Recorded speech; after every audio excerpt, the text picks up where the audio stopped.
So, good evening, everyone. It is my pleasure to welcome you all to the 51st session of Beyond Research, where curiosity meets conversation, our students' networking and journal club program. So, today we are delighted to have Ms. Tanvi as a distinguished speaker. Ms. Tanvi is a final year MSc student pursuing biotechnology honors at Panjab University Chandigarh. She is currently engaged in genome wide identification of a gene family in a crop plant, focusing on genes involved in stress response, a topic she will be sharing insights on today. In addition to her current research, Ms. Tanvi has a keen interest in enzymology, recombinant DNA technology, molecular biology, and bioinformatics. So please join me in warmly welcoming Ms. Tanvi as she presents her work and expertise in today's session. Hello everyone. I will be discussing on genome-wide identification in crop plants today. Is my presentation visible?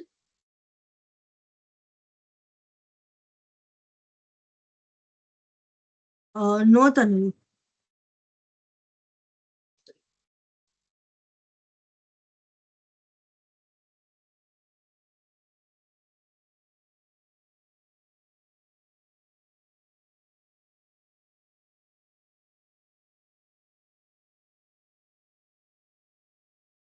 Is it now visible? Yeah, it is. Okay.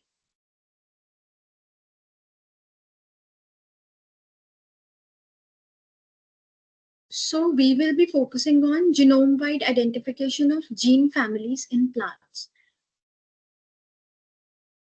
Sorry to interrupt you, Tanvi. Uh, are you in the presentation mode right now?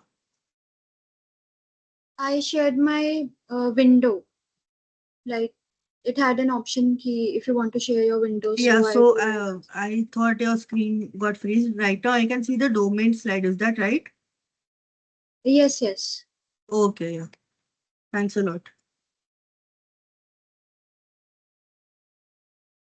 So before diving into the identification of gene families in plants, we will need to know the basics that what are domains. Basically, these are the structural classifications, or we can say the structure that protein adopts. So discussing about the domains, these are independent folding units. We must be knowing that in proteins we have a primary sequence, and then we talk about secondary structures, tertiary and quaternary structures, like this. So primary structures fold to form secondary structures, and they take the form of alpha helix, beta pleated sheets. These are the main structures. Then we talk about loops, turns and all. Then these secondary structures form a tertiary structures, and when Sorry to two. interrupt you again, Tanvi. I think your screen has freezed again. I am on the types of protein structures. Yeah, it changed right now. So, if possible, please don't go on the presentation mode. Just select the slides from here if possible. Okay, okay. Yeah, thank you. Okay, so we have secondary structures, tertiary structures, and quaternary structures.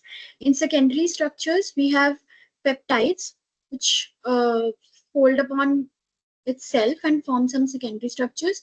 And when we talk about two peptides interacting with each other, we talk about quaternary structures. So domains are independent folding units within a protein's tertiary structure. This is the tertiary structure we are talking about. Each domain typically has a specific function and can often exist independently.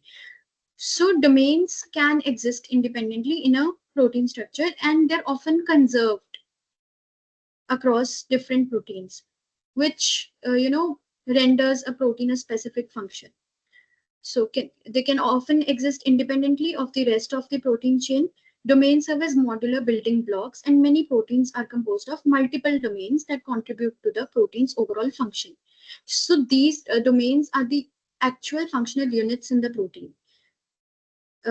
We have characteristics independently stable and can fold autonomously. They are associated with specific functions such as DNA binding or enzymatic activity. तो जब भी हम protein के किसी function की बात करते हैं तो डोमेन एक्चुअली वो फंक्शन परफॉर्म कर रहा होता है. They can be conserved across different proteins and species.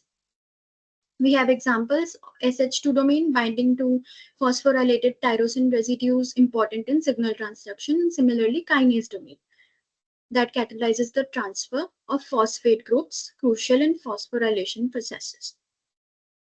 Now we need to know what are motifs.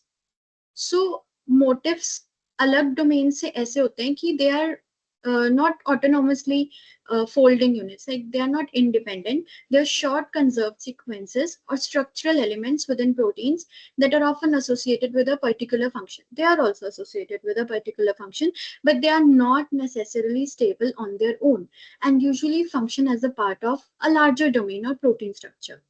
So motifs are short sequences, not independently stable, rely on surrounding protein context, often involved in specific interactions such as binding to DNA or other proteins. These are some examples of motifs. Zinc finger is a very popular motif that we like students generally study about. So these binds to DNA, RNA, or proteins stabilized by a zinc ion. That's why we call it zinc finger. Similarly, helix turn helix, leucine zipper are also examples of some motifs. Now, since we were talking about identification of genome-wide identification of gene families in plants, so we need to know what are protein families. They consist of groups of proteins. पहले हम independent चीजों की बात कर रहे थे, domains की, motifs की. Families are actually groups of proteins that share a common evolutionary origin. That is, they had a common ancestor at some point of time, reflected by similarities in their sequences and structures. तो कैसे पता चलता है कि they are similar and they shared a common ancestor? हम sequences को compare करते हैं, उनकी genomic sequences हो गए, protein sequences हो गए, so we come to know कि ये एक family को belong करते थे या नहीं. तो उसके लिए deciding factor एक threshold होता है, that we have a threshold कि उसके ऊपर अगर similarity है, so we come to a conclusion that yes, these belong to the same family. Members of a protein family often have similar functions and structural features. अब अगर structure में similarity है, तो we extrapolate this fact that function में भी similarity होगी. तो the characteristics that families have, they share significant sequence and structural homology. जब भी हम दो sequences को या दो molecules को हम homologous बोलते हैं, that means that they had a common ancestor at some point of time and then they might have diverged during evolution. कि एक point पे they existed at the same point and then they diverged and maybe adopted different functions. We can come to such conclusions also based on further analysis. So the members of a gene family often arise from gene duplication and divergence events. They're grouped into superfamilies based on broader structural and functional similarities. Examples: we have globin family, include hemoglobin and myoglobin. Hemoglobin is a carrier of oxygen in our blood, and myoglobin in muscles, involved in oxygen transport and storage. Similarly, serine protease family, enzymes that leave peptide bonds in proteins characterized by a serine residue at the active site.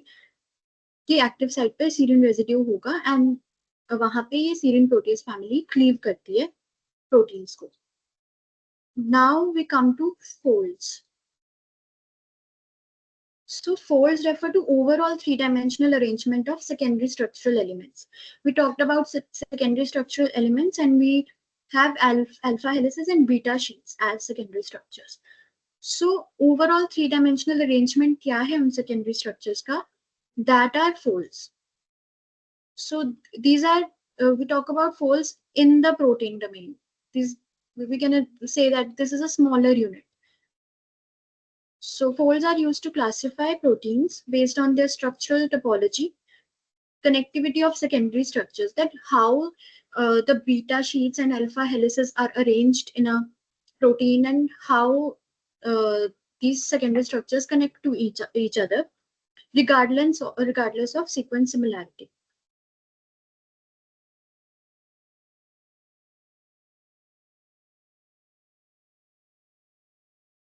Folds describe general architecture of a protein domain. क्योंकि protein domain is important and folds जो है उनका उसका architecture बताएगा and architecture is a deciding factor कि उसकी क्या activity होगी basically protein की. Proteins with similar folds can have different functions and little sequence similarity. This is also like misnomer we can say in bioinformatics that अगर sequence similarity है तो fold भी similar होगा एक्टिविटी भी similar होगी पर कभी कभी ऐसा होता है कि बिल्कुल सिमिलर जो फोल्ड्स दिख रहे होते हैं उनका जो सीक्वेंस होता है वो डिफरेंट भी हो सकता है तो we can not rely on this fact that कि सीक्वेंस सिमिलैरिटी है तो फोल्ड्स भी सिमिलर होंगे या अगर सिमिलर फोल्ड्स हैं तो सीक्वेंस भी सिमिलर होंगे प्रोटीन्स में ये मेजर एक चीज रहती है दैट्स वाई जितने भी हमारे पास अभी प्रिडिक्शन मॉडल्स हैं डेटाबेसेस हैं अभी तक भी 2025 में भी एक्यूरेसी नहीं आ पाई है प्रोटीन प्रिडिक्शन को लेके कि स्ट्रक्चर प्रिडिक्शन को लेके तो इसीलिए हम आज भी एनएमआर स्पेक्ट्रोस्कोपी और एक्सरे क्रिस्टलोग्राफी पे डिपेंड करते हैं. These are wet lab experiments. We cannot rely on prediction models completely for especially for proteins. So folds के हमारे पास databases होते हैं SCOP and CAT. ये structural hierarchy के basis पे folds को classify करते हैं. Examples of some folds are Rossmann fold, a common nucleotide binding fold found in many dehydrogenases. Tim barrel consists of 8 alpha helices and 8 beta strands that alternate along the peptide backbone. Beta propeller composed of 4 to 8 blade-shaped beta sheet motifs arranged around the central axis. So we see here that this is talking about the arrangement of alpha helices and beta sheets with respect to each other. Now coming to genome-wide identification of a gene family, if I take an example along with this like topic to make everyone understand that suppose there is a gene that responds to a stress condition in a plant and we want to find all the family members of that gene and on the basis of that we will be able to predict or recognize that how a plant is going to respond to a particular stress condition. इस genome wide identification का एक और application रहता है कि if we identify some genes that for example respond to a stress we come to know that कि ये gene respond करता है and we can further advance our study to transgenics that we can introduce such genes or gene families into some other plants that are not good at responding to stress. So, okay, genome-wide identification of a gene family involves systematically locating and characterizing all genes within a genome that belong to a specific gene families. Gene families are groups of related genes that share common sequences and offer similar functions, typically arising from gene duplication events. Gene duplication जो होता है genomes के अंदर वो during evolution होता है या recombination events में जब एरर्स हो जाते हैं तो जीन डुप्लीकेशन इवेंट्स होते हैं and these gene duplicated genes can acquire a similar function, they can acquire a different function also based on the evolution. So this comprehensive approach is crucial for understanding gene functions, evolutionary relationships, and for applications in fields like agriculture and medicine.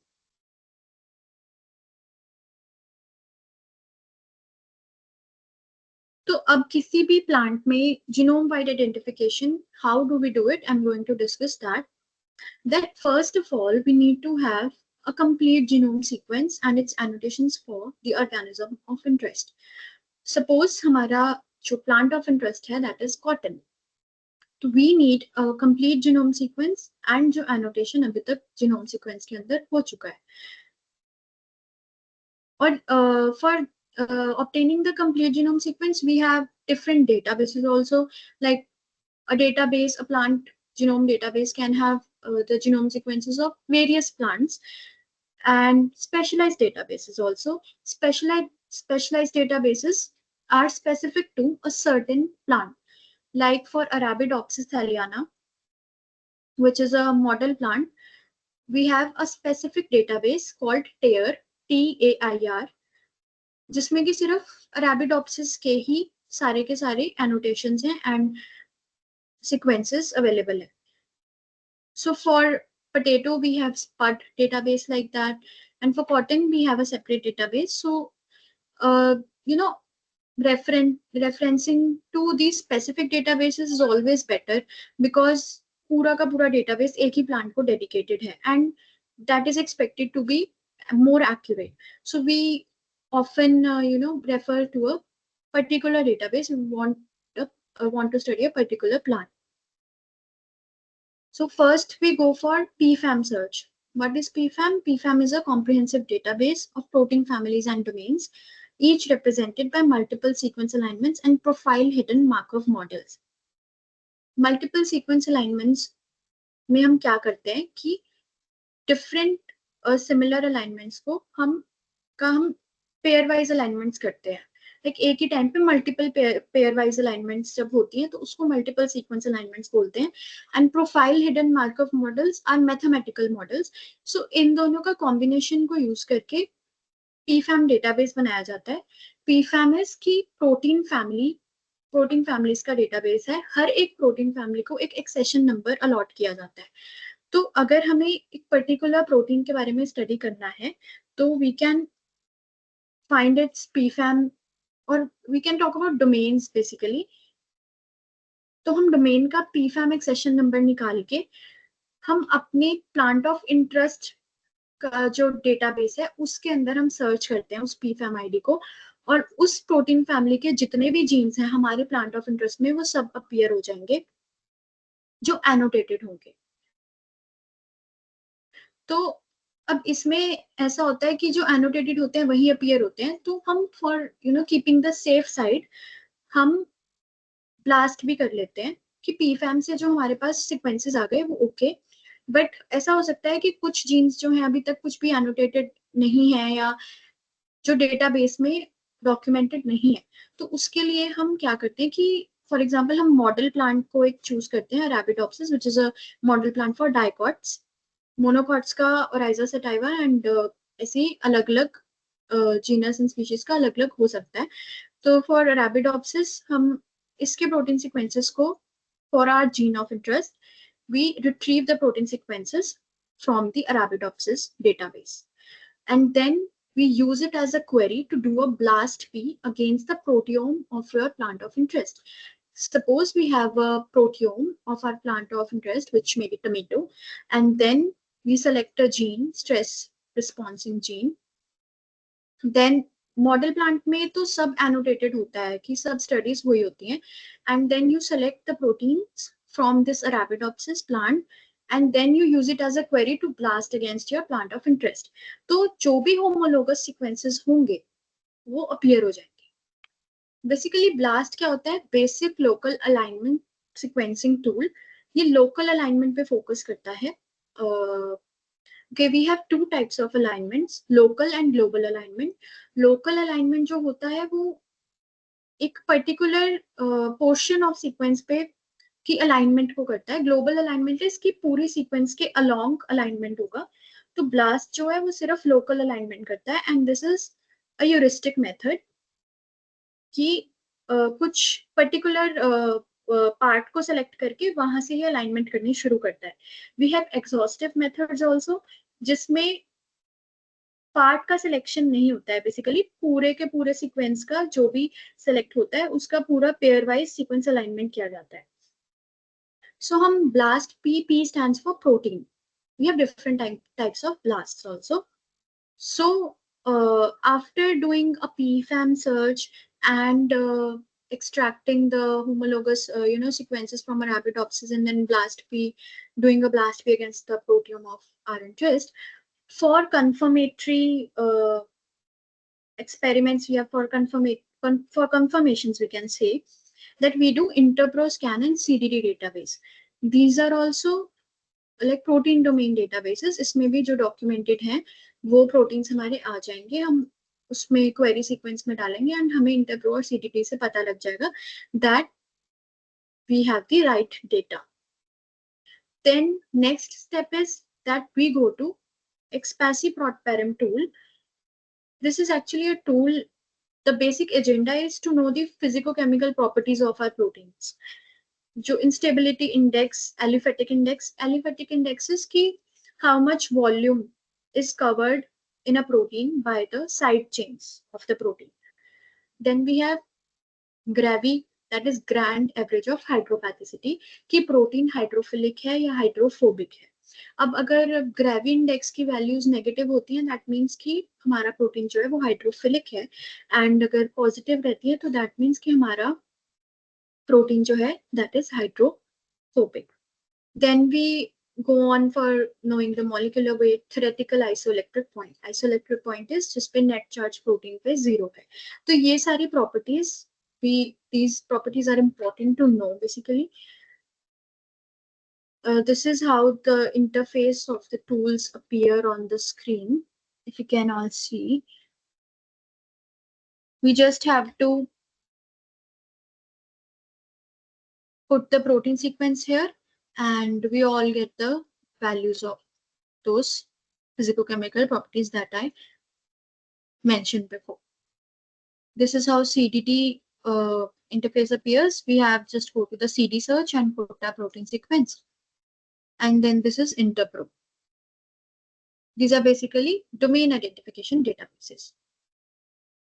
Then we go on for predicting subcellular localizations. कि हमारा जो protein synthesize हो रहा है, where is it ending? कि where is it ending in? So this is a diagram of a protein to just illustrate that this is not specific to anything, but just to illustrate that where the protein is going into.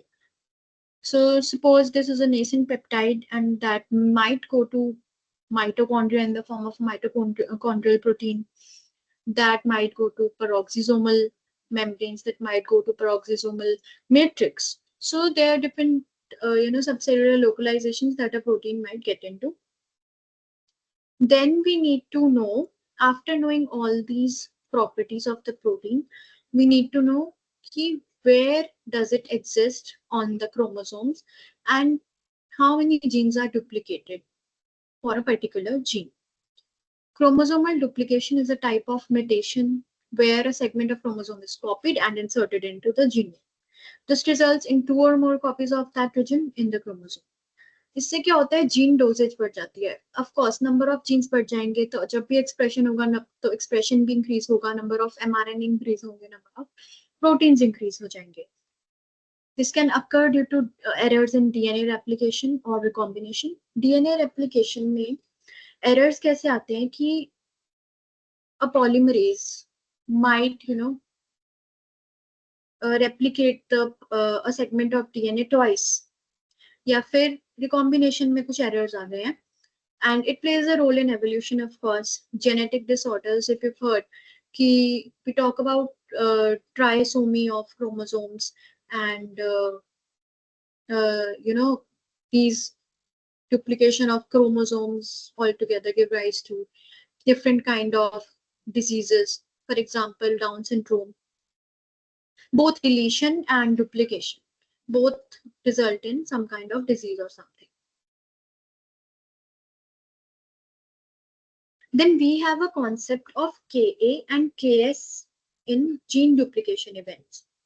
We want to know कि जो duplication हुआ है that is beneficial for the plants in easy terms or not.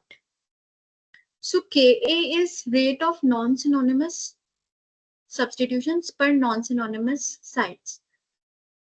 इसका मतलब है कि जो duplication हो रहा है उसमें जो site है mutation की that is different, and जो mutation हुआ है that is also giving rise to a different protein, you can say.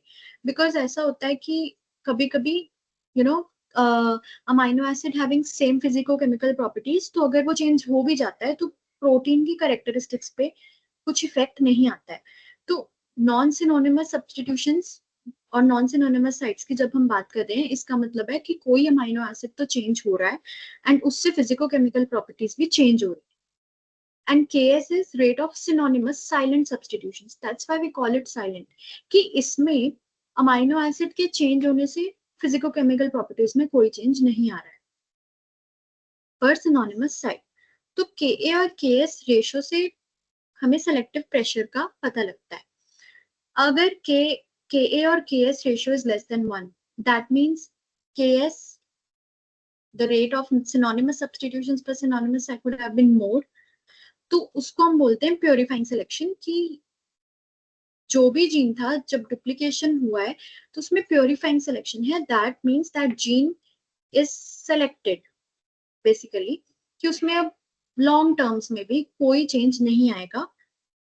और जब न्यूट्रल एवोल्यूशन की हम बात करते हैं, इसका मतलब है कि जो चेंज करने वाली सब्सटीट्यूशंस थी या म्यूटेशन थी और जो साइलेंट सब्सटीट्यूशंस थी वो इक्वल है। तो this is not beneficial to plant, not harmful to plant. और जब हम Ka Ks मोर देन 1 की बात करते हैं तो Ka is non-synonymous substitutions. That means the plant wants to change certain characteristics during the evolution. उसमें हम पॉजिटिव सिलेक्शन इसलिए बोलते हैं क्योंकि कुछ चेंजेस हुए हैं जो पॉजिटिवली सेलेक्ट हुए हैं and that is going to lead to some kind of changed adaptations, changed characteristics जो प्लांट को सर्वाइवल में हेल्प करेगा।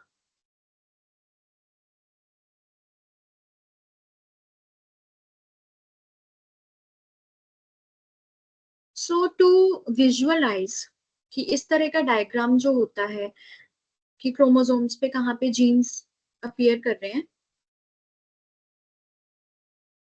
like I can show you that we're talking about certain genes here. This indicates that this gene is somewhere here on the chromosome 1, this gene is somewhere here on the chromosome 1. So we come to a conclusion that two genes appear on chromosome 1 and a single gene appear on chromosome 2. No gene appears on 3, 4 and 5. Some gene appears on 6 and chromosome 7, 8, 9 पे भी हमारा gene of interest नहीं है। तो ये for this kind of visualization, we use a tool like TB tools we can use. This is how TB tools appears. Yes, this.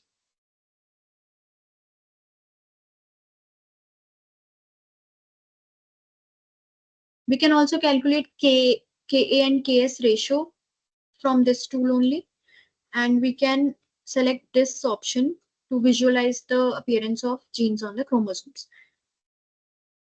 like this. So next step is that we need to study gene structure and motifs in our proteins. Gene structures में we talk about introns and exons basically, कि कितने introns हैं, कितने exons हैं, किसमें कितने हैं, and also the splice variants. Motif analysis, we talk about motifs that appear in our domains. I mentioned earlier that motifs are a smaller unit, 10 to 20 amino acid residues, and they are dependent.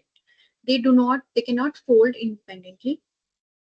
So what is the use of gene structure and motif analysis? Reveals gene evolution, conservation or divergence. कि motifs अगर conserved हमें दिख रहे हैं, that means कि conservation है. Predicts gene function via conserved motifs. Aids in gene regulation studies, splicing expression, improves gene family classification and annotation, and supports marker design and genetic engineering also. And the software that we can use for gene structure and motif analysis, one software is MEME. We just have to choose the motif discovery mode and select the sequence alphabet, input of our primary sequences, and site distribution and all. We keep most of the settings at default.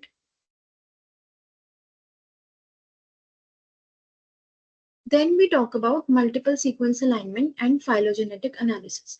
This is also a very crucial step in genome-wide identification because multiple sequence alignment से हमें पता चलेगा कितना sequence actually में conserved है, कितने motifs conserved हैं, we can come to a conclusion कि yes they perform a similar function. So for multiple sequence alignment in phylogenetic analysis, what we have to do, we have to retrieve the protein sequences of the model plant. In my case, I took Arabidopsis because I studied on a dipod plant. Then we use them for multiple sequence alignment with the putative protein sequences of interest from my plant. Like I retrieved the protein sequences, the protein of for the protein of my interest from the model plant. Then I took my putative. Putative is that अभी just predictions चल रहे हैं. We don't have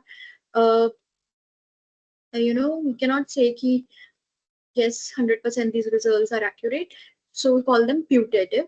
So putative protein sequences of interest from my plant. Then I constructed a multiple sequence alignment कि मैंने उसकी sequences को और अपने plant के sequences को align किया है. And then I constructed a phylogenetic tree.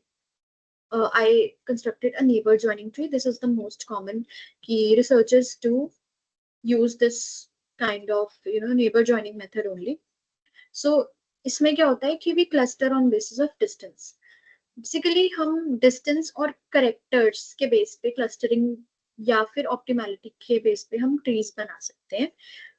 Distances की कितना similar है sequence and उसके basis पे एक स्कोरिंग मैट्रिक्स बनता है.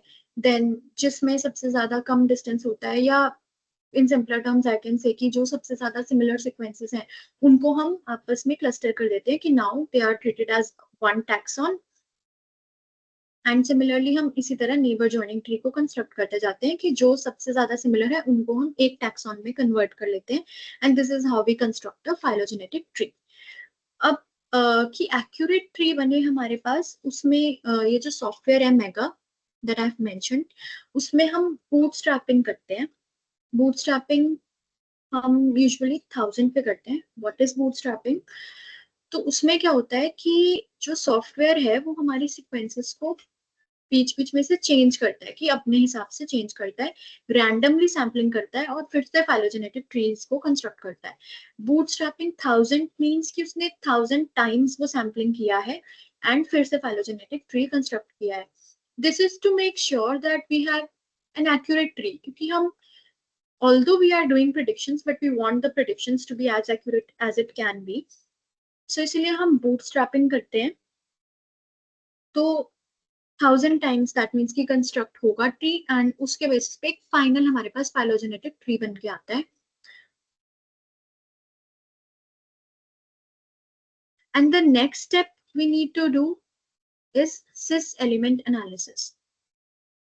Cis element analysis includes like this includes the analysis of upstream promoter sequences कि हमारा जो जीन है उसके जो upstream sequences हैं उसमें हम promoter sequences की बात करते हैं.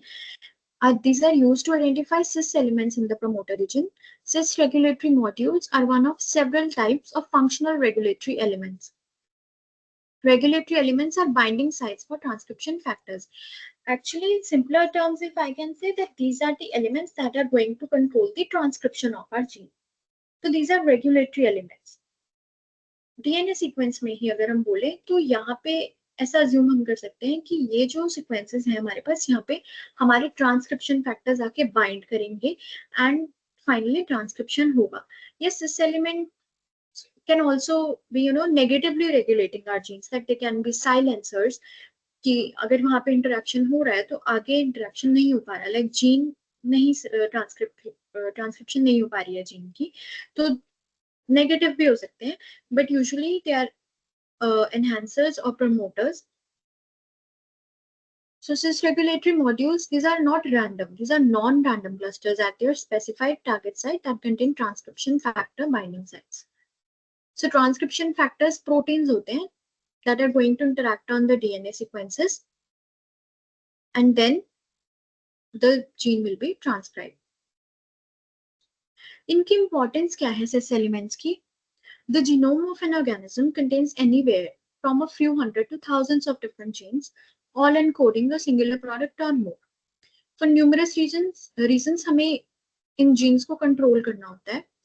फॉर एनर्जी कंजर्वेशन कि हर टाइम पे अगर हर प्रोटीन एक्सप्रेस होता रहेगा तो the cell will not be able to take care of itself or to be able to divide, क्योंकि उसकी सारी एनर्जी तो एक ही तरफ लग रही है कि प्रोटीन्स बनाने में ही लग रही है, and generating phenotypic variants. It is important that genes are only expressed when they are needed. And the most efficient way for an organism to regulate gene expression is at the transcriptional level. कि अगर हम चाह रहे हैं कि हमें gene को regulate करना है तो हम उसको ट्रांसक्रिप्शनल लेवल पे is the best method to regulate it. And cis regulating elements function to control transcription by acting nearby or within a gene. This is the diagram that here is a gene on a DNA and we want to control it transcriptionally. We want to control at the transcriptional level. So this is the primary transcript, RNA processing control. We have the splicing done. Then this is the nucleus, this is the cytosol कि nucleus से exit कर रहा है अब ये mRNA and फिर protein बनेगा. Translational control से पहले we have an option to control it at transcriptional level. So this is the importance of cis regulatory elements, that they help us to know how the gene is going to be regulated. And then we move on to tissue specific expression analysis. All of this that I'm talking about are the steps that need to be followed during the genome-wide identification study. Goal: identify where genes are highly expressed. ये जो data होता है tissue specific expression analysis के लिए, ये वैसे already available होता है. ये this analysis is done on the basis of RNA seq databases. That is कि हमारे पास पूरे ट्रांसक्रिप्टोम का डेटा है. This is TPM stands for transcripts per million. कि हमारे पास सब ट्रांसक्रिप्टोम का पूरा डेटा है and we know कि कौन से प्लांट में कौन से टिश्यू में मतलब कितना एक्सप्रेशन है. पर ये जो होता है दिस इज पूरे जीनोम का एक्सप्रेशन. अब ये नॉर्मल कंडीशंस में भी हमारे पास टीपीएम वैल्यूज होती है एंड हमारे पास स्पेसिफिक कंडीशंस में भी, कि हमारा गोल तो यही है कि स्ट्रेस कंडीशंस में अगर we are talking about it तो स्ट्रेस में कितना हमारा जो है प्लांट है जो रिस्पॉन्ड कर रहा है, तो फिर उस कंडीशंस में भी हमारे पास टीपीएम वैल्यूज ऑलरेडी होती हैं. तो ये कहाँ से आती है? रिसर्चर्स ही लाइक इसको टीपीएम वैल्यूज को आरएनए सीक्वेंसिंग जो डेटा होता है उनका दे generate the data by doing the experiments and submit into a database, so we can use that data. Yes, तो इसको विजुअलाइज करने के लिए again we use TB tools. TB tools में we have also an option of generating heat maps, and this suggests gene roles in tissue development or function. This is also tissue expression only, but under certain hormonal and stress treatments. So goal is कि अगर हम different hormones दे रहे हैं तो हमारा plant कैसे respond कर रहा है, different hormones और like different stress conditions की salt हमने डाल दिया है या फिर हमने drought conditions दे दी है तो हमारा plant कैसे respond कर रहा है उसको. And lastly we need to do prediction of secondary structure of proteins. Like if you want to examine की स्ट्रक्चर की, हमने प्रोटीन तो देख लिया है कि कैसा है क्या है, पूरे हमने करेक्टरिस्टिक्स की बात कर ली, एक्सप्रेशन कहाँ पे कितना हो रहा है सबकी बात कर ली.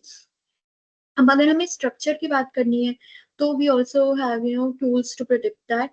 बट इसमें बेसिकली 3 मेथड रहते हैं. कि एब इनिशियो मेथड इज कि हमें सिमिलर प्रोटीन भी डेटाबेस में, किसी भी डेटाबेस में कोई सिमिलर प्रोटीन नहीं है, दैट हमारे पास जस्ट हमारा सीक्वेंस है and we just have to move on with that, हमें इसी को कंस्ट्रक्ट करना है. तो एब इनिशियो उसको कहते हैं कि we are starting from the scratch. तो for prediction of secondary structure of proteins ab initio method में अगर हम बात करें तो ये डिपेंड करता है probability of an amino acid residue to adopt a particular structure. तो इसमें बेसिकली कैसे होता है कि जितना भी हमारे पास एग्जिस्टिंग एनएमआर क्रिस्टलोग्राफी एंड इन सब का जो वेट लैब है उनके एक्सपेरिमेंटल डेटा होता है उसके बेस पे वी हैव एल्गोरिदम्स एंड हम बेसिकली जो एग्जिस्टिंग डेटा है उसको हम देख के डिसाइड करते हैं कि this particular amino acid has a more probability of going into alpha helices or going into beta sheets. This is all on the basis of जो हमारे पास एक्सपेरिमेंटल डेटा है। होमोलॉगी बेस्ड में सेकेंडरी स्ट्रक्चर प्रोटीन प्रिडिक्शन कैसे होता है कि we have a similar protein and अगर you know then we can talk about कि similarity है तो we assume it कि similarity है तो secondary structure भी same होगा। then we have with the help of neural networks। अब this is we can say इसमें third generation prediction method है basically ab initio homology based ये सब। तो पहले होता था, अब न्यूरल नेटवर्क्स वगैरह यूज होते हैं।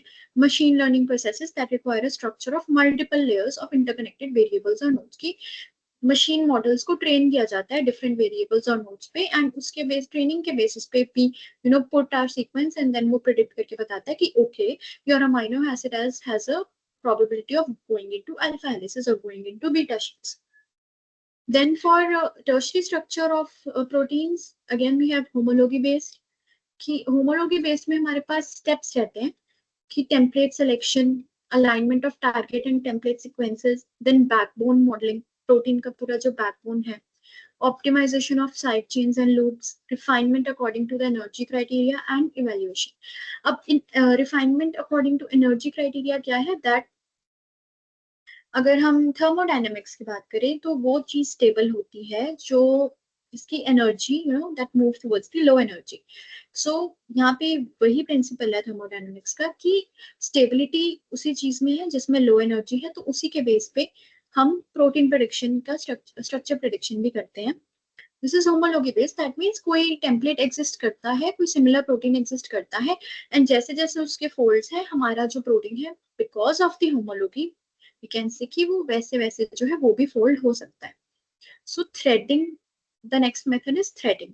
सो इसमें क्या होता है कि वी से दैट प्रोटीन्स तो लाइक लैक्स प्रोटीन्स हैं, थाउजेंड्स प्रोटीन्स हैं, बट जो फोल्ड्स हैं हमारे पास वो लैक्स और थाउजेंड्स में नहीं होते।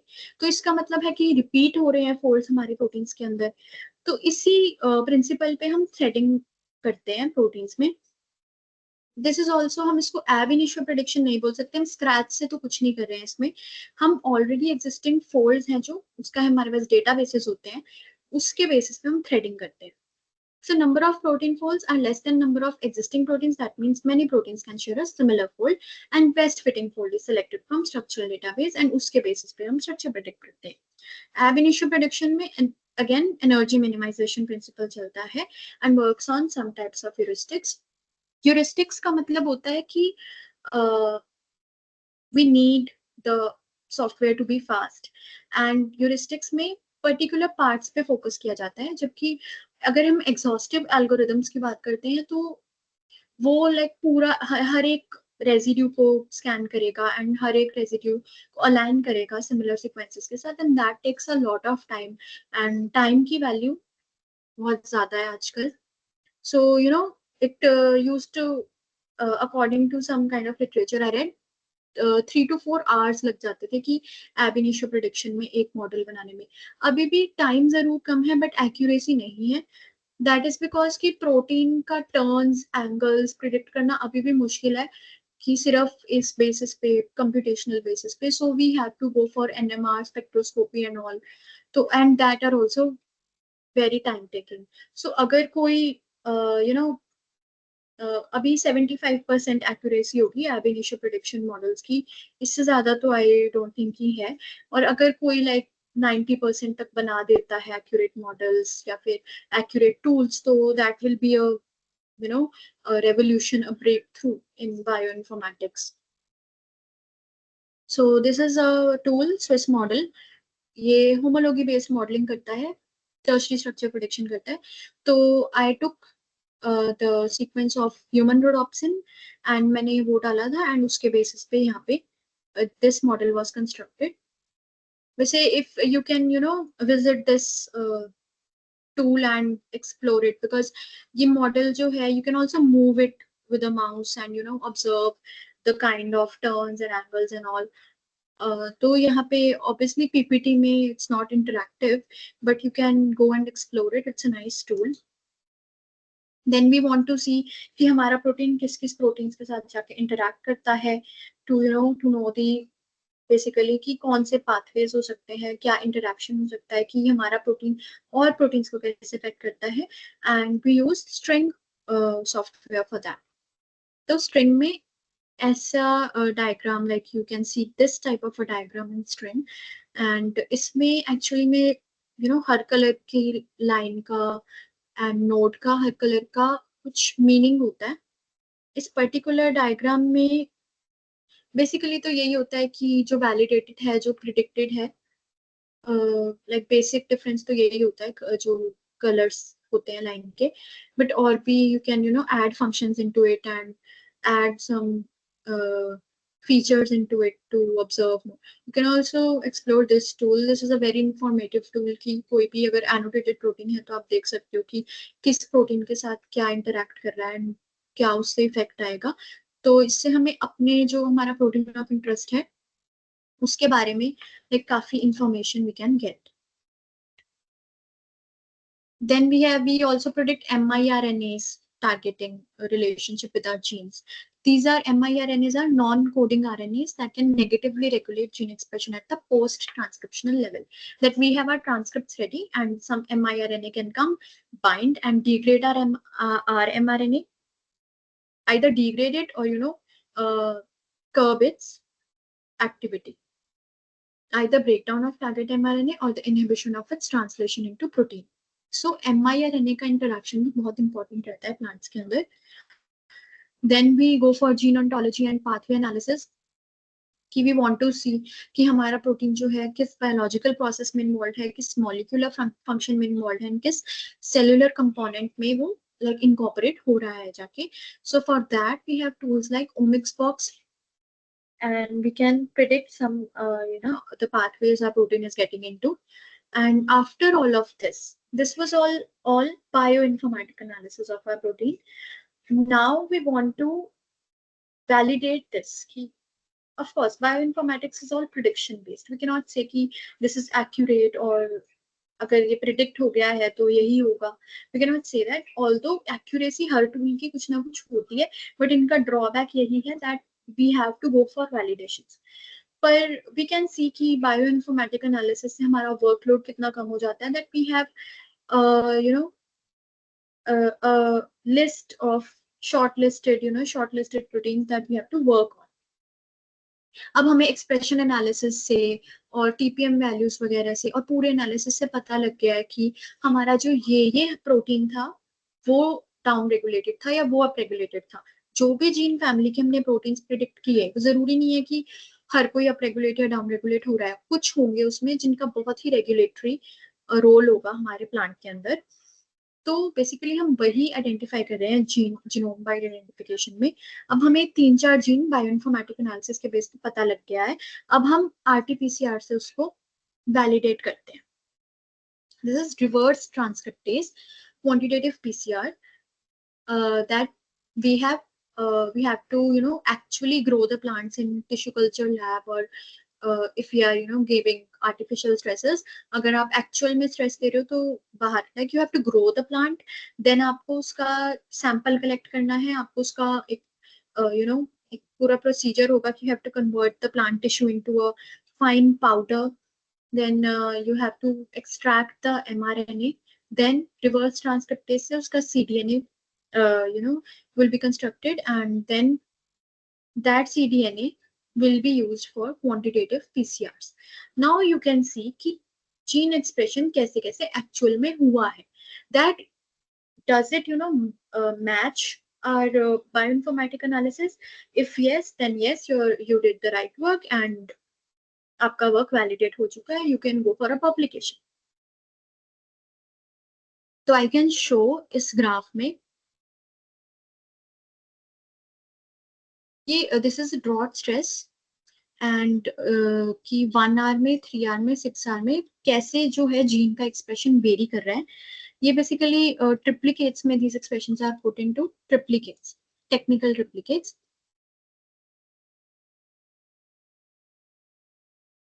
कि 1 आवर में जो है एक पर्टिकुलर जीन का, जैसे ये जो जीन का नाम दिया हुआ है, इसका relative expression, this is relative expression level, and वो कम है, एंड यहाँ पे बढ़ गया है, यहाँ पे और बढ़ गया है, यहाँ पे और बढ़ गया है, तो यू कैन क्लेम कि यस, हमारा जो जीन है उसका एक्सप्रेशन लेवल जो है वो चेंज होता है in certain conditions.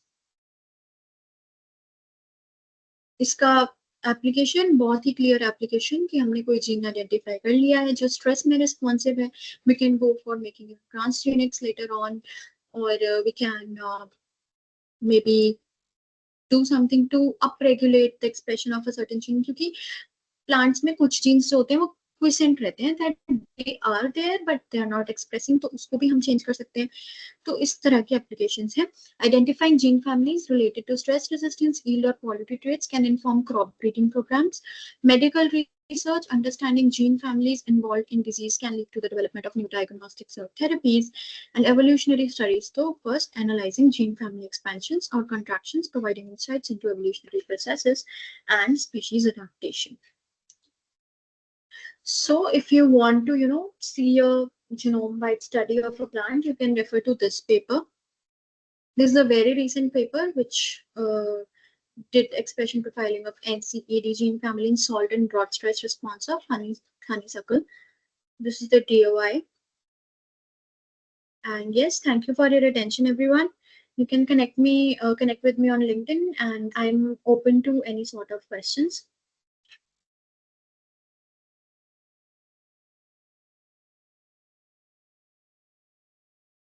Participants, if you have any questions, you can ask ma'am right now. And I hope the chat box and your mic both are available for you. Yes.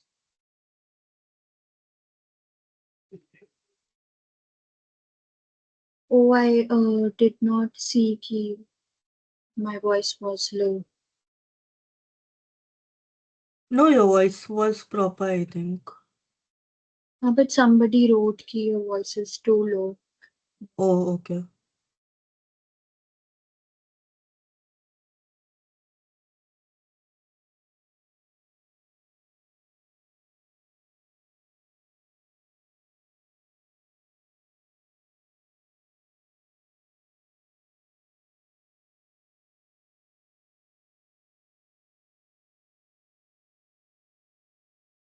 If anybody has any doubts or a certain point of discussion, we can discuss.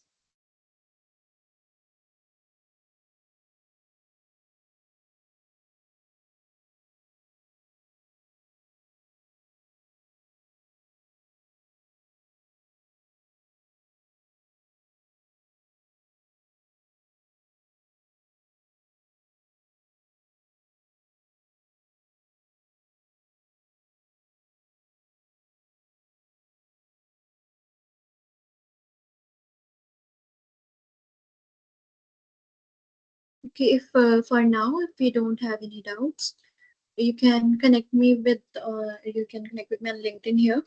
I've mentioned my link.